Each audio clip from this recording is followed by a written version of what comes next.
Now pink. Toque. All right then. This is part three. By the way, there's another one after this, but I'm calling it part zero. You'll see why.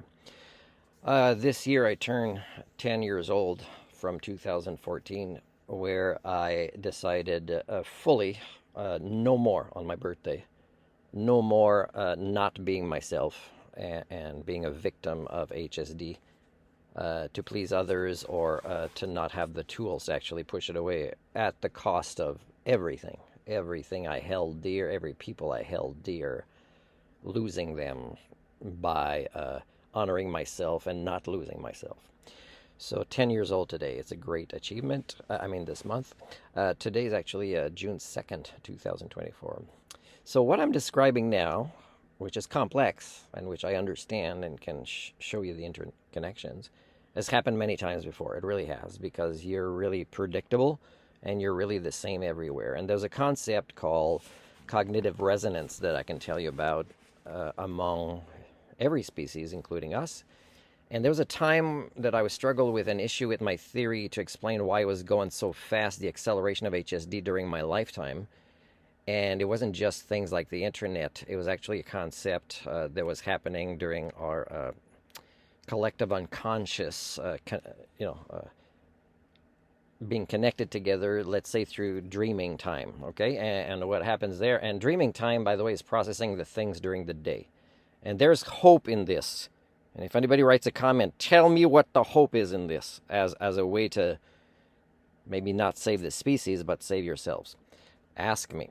But when, we started thinking too much we're God's gift to this planet, when we're more the curse or the plague, is we succumb to what happens with all this hardware and the things like opposable thumbs is we started succumbing a bit more to intellectual laziness and also disconnected from the concept of collective learning, for one thing.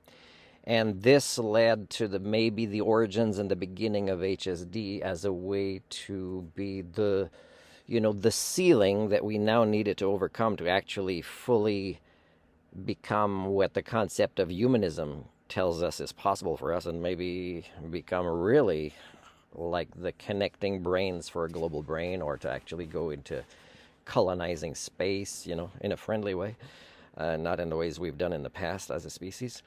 Now, that's enough for that for now. It's too complex a topic, cognitive dissonance and the part that it plays in spreading HSD.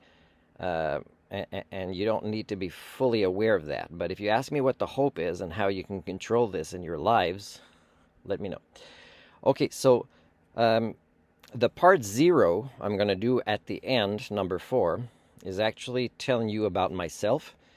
And you can't really know me without knowing yourselves. So that's why I did the 3 parts before, is you must know that your brains are wrong in assessing each other, but certainly me. Okay, so you can't know me at all, not even well, but at all, without knowing yourselves. But I'll present who I really am. And again, there'll be evidence in how events manifest that prove that what I talk about in the next part is really who I am. So you can't guess who a person is, or choose to, or assume, or impose their identity on them. Well, you can to each other. It works because your suffering from HSD is very strong, but you can't do it with me.